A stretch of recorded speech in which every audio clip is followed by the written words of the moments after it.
All right, today we're going to break down the one economic problem that honestly shapes every single decision you make. I mean, everything from what you're going to do this afternoon to how entire countries are run. It all comes down to two big ideas: scarcity and choice. You know that feeling, right? You've got one free afternoon, but you want to go for a run, you need to call your mom, and you have to finish that project you've been putting off. That feeling, that constant pull in a million different directions, that's not just you being busy. That's the heart of economics, right there. And it all boils down to this one simple but massive conflict. On one side, we have our wants, which are pretty much unlimited. We always want more time, more money, more fun experiences. But on the other side, our resources, our time, our money, our energy, are all limited. This clash, this is the official starting point for pretty much all of economic thinking.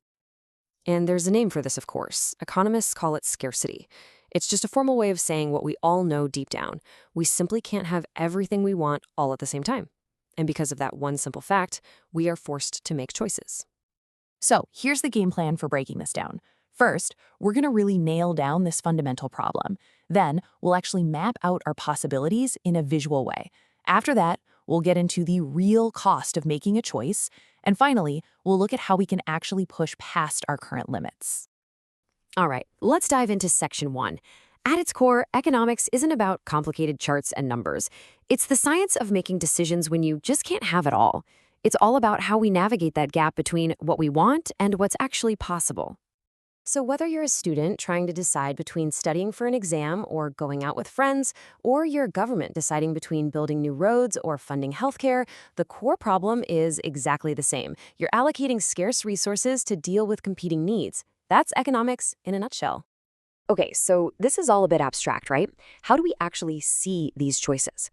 Well, economists have this really powerful but surprisingly simple tool to map out all our options. It's called the production possibilities frontier. And to get it, let's make this super personal. Imagine you've got a completely free day. Awesome, right? But let's say you can only do two things with that time. You can either watch movies or you can play sports. You can split your time, but you can't do both at the exact same moment.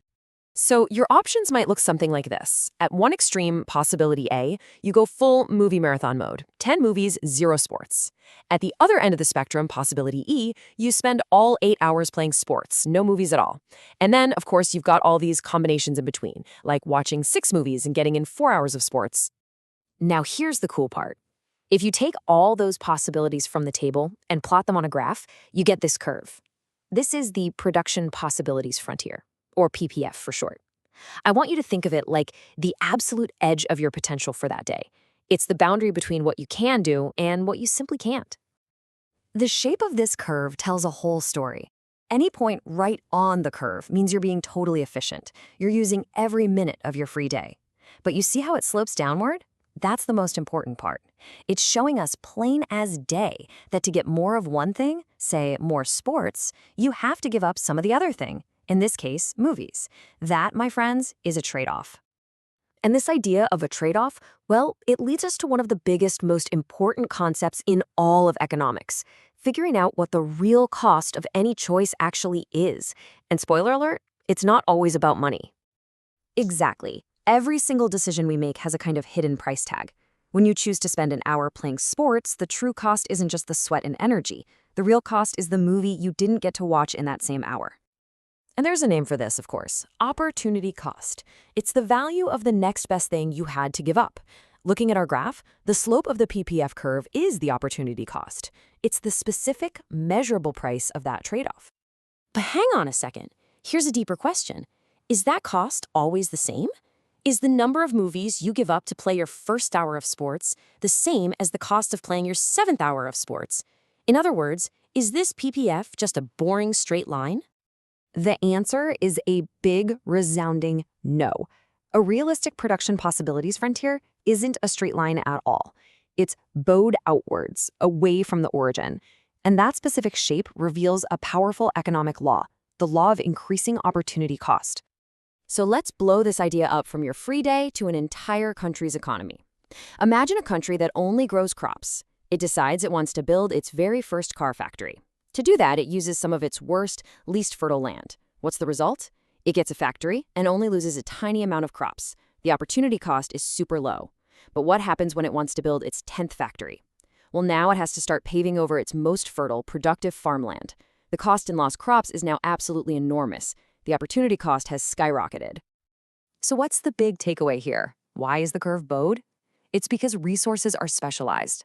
That fertile land is amazing for growing crops, but not so great for building factories. A brilliant software engineer isn't necessarily a great farmer. You can't just swap resources between different jobs perfectly, and that's why the opportunity cost almost always goes up.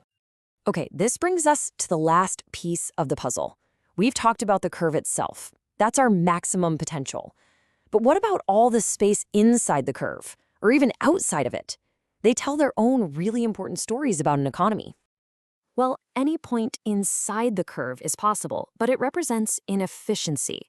It means you have the resources, but you're not using them all. The classic real-world example of this is high unemployment. Now, a point outside the curve, that's just impossible. Not with what you have right now. That's scarcity staring you right in the face. Which, of course, leads to the big, hopeful question: are we just stuck with our current frontier forever? Or is it actually possible to expand our possibilities, to reach for those currently unattainable points? And the answer is a definite yes. We can do it through something we hear about all the time: economic growth. Growth doesn't just move us to a different point on the curve, it pushes the entire curve outward. How? Well, it can happen if we get more resources, like a bigger workforce. Or, and this is a big one, through advances in technology that let us produce way more with the same old resources. Investing in better tools and machines does the same thing. So let's just step back for a second and appreciate everything this one simple model shows us. The boundary line itself, that's scarcity. The fact that it slopes downward, that shows us trade-offs. How steep that slope is, that's our opportunity cost. Any point inside the line represents inefficiency. And a shift of the whole curve outward, that's economic growth. It's an incredibly powerful way to see the world. And all of this leaves us with one last, really crucial question to think about. When a country's entire frontier expands, when there's more of everything to go around, who gets to enjoy all those new possibilities? How do we as a society decide how to share that new potential? Answering that question takes us beyond the graphs and deep into the heart of politics, policy, and what we value as a society.